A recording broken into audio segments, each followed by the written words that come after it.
Ketika tiga bakal capres saling bertarung meningkatkan elektabilitas, koalisi Pilpres yang sudah terbentuk belum mendeklarasikan siapa cawapres yang akan diusung. Benarkah ada strategi saling tunggu hingga saat-saat batas akhir pendaftaran? Kita akan bahas hal ini bersama dengan Direktur Eksekutif Poltreking Indonesia, Hanta Yuda. Bung Hanta, selamat petang. Terima kasih sudah bersama Kompas Petang. Selamat petang, Nilu. Ya. Sama-sama, terima kasih. Ya, sambil menunggu siapa cawapresnya, kalau kita lihat antara tahun 2019 dan juga sekarang, apa yang membedakan? Tentu saja berbeda, karena 2019 adalah pemilu di mana ada incumbent. Dan incumbentnya bernama Pak Jokowi memiliki angka psikologis yang relatif cukup tinggi, sama dengan 2009 Pak SBY. Angkanya cukup tinggi, bahkan SBY pada saat itu di atas 60%, sehingga lebih leluasa Niluh untuk menentukan siapa cawapresnya, tidak begitu determinan posisi cawapres. Sementara 2024, 2014 dan 2004 Pilpres periode pertama di mana tanpa incumbent, maka faktor atau variabel cawapres menjadi penting. Apalagi sekarang selain tidak ada angka yang menjulang satu orang di antara capres, yang kedua di antara tiga capres yang potensial kuat ini sangat kompetitif. Dari berbagai macam survei, misalnya Prabowo dan Ganjar tidak bisa disimpulkan siapa yang lebih unggul. Mereka tertinggi tetapi saling salib yang jaraknya di margin of error. Kemudian disusul dengan Anies Baswedan. Ketiganya punya peluang, karena itulah perbedaannya tadi menyebabkan posisi cawapres sangat penting dan menentukan. Keliru menentukan cawapres bisa menjadi blunder politik, bagian dari awal kekalahan. Sebaliknya kalau tepat memilih cawapres bisa menyolidkan bangun koalisi sekaligus menjadi potensi untuk menang. Oke, tapi kalau Anda melihat bagi ketiga bakal calon presiden ini yang paling aman, mereka memilih dari struktur partai atau di luar dari itu misalnya? Tergantung kebutuhan berbeda ya. Kalau Mas Ganjar sudah didukung oleh PD Perjuangan, tanpa berkoalisi pun sudah selesai. Sebenarnya bisa diusung. Kuncinya memang ada di Ibu Mega. Bagaimana Ibu Mega merestui siapa, memilih siapa. Kalau Ganjar Pranowo. Tapi faktor kemenangan juga perlu diperhatikan dari sisi Ganjar. Jadi kandidasi sudah selesai. Dari eleksinya, soal winning di electionnya yang perlu diperhatikan. Nah, kalau dari sisi Prabowo dan Anies Baswedan, ini dua variabel yang juga penting diperhatikan titik keseimbangannya antara mencari si cawapres yang memiliki pemegang boarding pass tiket partai, atau juga mengimbanginya dengan seorang cawapres yang kontributif secara elektoral, pemilik elektabilitas. Nah, dua hal ini yang harus dipegang. Nah, kalau sekedar menjadi capres dan cawapres, Nilu, sudah selesai. Pak Prabowo dengan Cak Imin tinggal deklarasikan, Mas Anies dengan AHY, Mas AHY sudah dideklarasi sudah bisa. Tetapi menurut saya tidak cukup menjadi kandidat, tapi mereka juga harus mengkalkulasi potensi kemenangan. Karena itu menurut saya kalau melihat potensi kemenangan harus dilepaskan, bukan soal partai dan non partai. Dan kemungkinan dari data-data tadi survei kita lihat adalah figur-figur non partai tampaknya relatif lebih lebih kompetitif secara elektoral, secara elektabilitas. Tetapi di saat yang sama harus punya akseptabilitas, tingkat penerimaan dari partai politik, dari pemilik boarding pass. Anies dari non partai barangkali bisa mempertimbangkan antara AHY dan Khofifah, tapi AHY dari partai bisa lebih oke karena non partai dan partai. Kalau Prabowo dari partai politik mungkin dari non partai akan lebih dominan dipertimbangkan. Yang menguat saya lihat antara Cak Imin ya, pemegang boarding pass, dan Erick Thohir belakangan disebutkan juga yang dari non partai. Nah, mungkin dari non partai bagi Prabowo mungkin akan lebih dipertimbangkan. Tapi kalau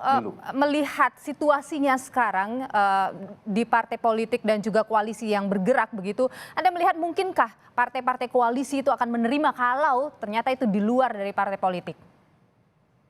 Justru bisa menjadi titik tengahnya, jalan tengah. Saya kasih contoh misalnya Prabowo.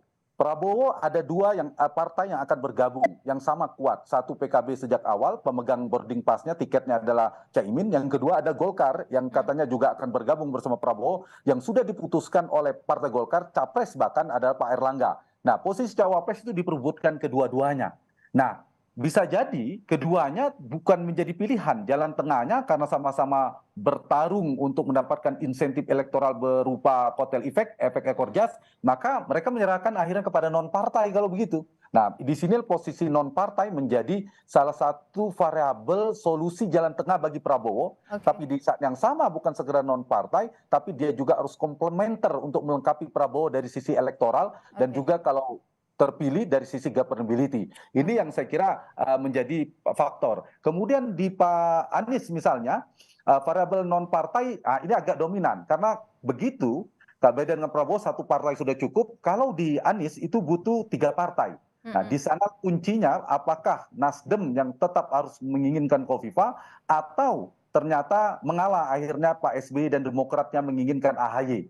Kalau misalnya putus pada satu titik akhirnya AHY dari partai tadi, saya kira sudah dekat waktu untuk mereka mendeklarasikan. Sementara Ganjar Pranowo mungkin lebih leluasa dari figur-figur non partai. Tidak membutuhkan tambahan tiket. Ada nama misalnya ada Sandiaga Uno, Erick Thohir, disebutkan di sana ada Pak Mahfud MD yang juga seniornya NU, belakangan ada Pak Nazaruddin Umar dan lain sebagainya. Oke, Bu Hanta, apakah sekarang ini kalau kita bicara sosok cawapres itu lebih cenderung mungkin akan mampu membantu mendongkrak elektabilitas itu dari sosok muda atau religius? Tergantung pada ukuran dari sisi ini ya, data elektoralnya dan profil si capresnya. Keduanya penting. Misalnya dari sisi Pak Prabowo yang beliau adalah tokoh senior, maka untuk menyasar pemilih muda, milenial itu menjadi penting bagi seorang Prabowo ketimbang Ganjar dan Anies Baswedan. Nah, Anies misalnya kelompok religius dia cukup kuat misalnya di kelompok Islamis perkotaan. Meskipun bisa mencari dari sisi tokoh nasionalis, tapi juga dari basis Islamis tradisionalis seperti NU. Jadi ini tergantung kebutuhannya. Yang sifatnya komplementer. Kalau saya ditanya apakah dua-duanya penting, penting kedua-duanya. Yang penting dia melengkapi. Misalnya Pak Prabowo sudah militer, wakilnya jangan militer dong, berarti harus sipil. Pak Ganjar dan Pak Anies bisa dua opsi, sipil atau militer. Kalau dia sudah merepresentasikan kelompok religius, dia diperkuat dengan kelompok nasionalis. Kalau sekarang, kalau kita lihat Ganjar dan Prabowo itu sama-sama merepresentasikan kekuatan nasionalis, maka perlu dipertimbangkan dari cawapres yang punya basis religius. Artinya tidak dia berjejaring dengan organisasi keagamaan misalnya begitu. Baik, Bu Hanta Yuda, ada sejumlah nama yang kemudian sering disebut ya, misalnya Erick Thohir, kemudian Sandiaga Uno, Ridwan Kamil. Potensinya Anda lihat bagaimana?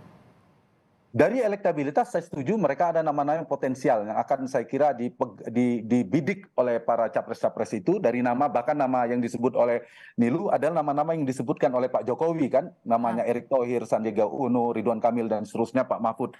Nah, ini saya kira saya jawab pertanyaan yang tadi pertama saya disampaikan tadi, yaitu apakah ada bedanya 2014, 2024 mendatang. 2024 ini faktor elektabilitas penting, maka nama-nama yang tadi disebutkan saya kira akan dibidik, akan dipertimbangkan. Kecuali ketiga-tiganya memilih nama misalnya seperti Pak Maruf Amin, seperti Pak Budiono yang tidak terlalu penting dari sisi elektabilitas, ya semuanya berani.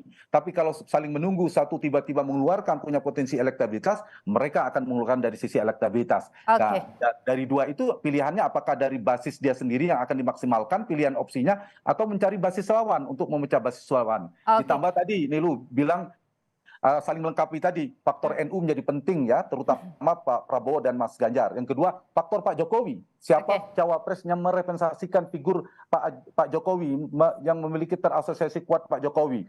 NU, Jokowi. Yang ketiga, teknokrat ya, karena mereka dari kelompok politisi semua dan kelompok sipil. Baik, Bung Hanta Yuda, Direktur Eksekutif Poltreking Indonesia. Terima kasih sudah berbagi pandangan di Kompas Petang. Sehat selalu.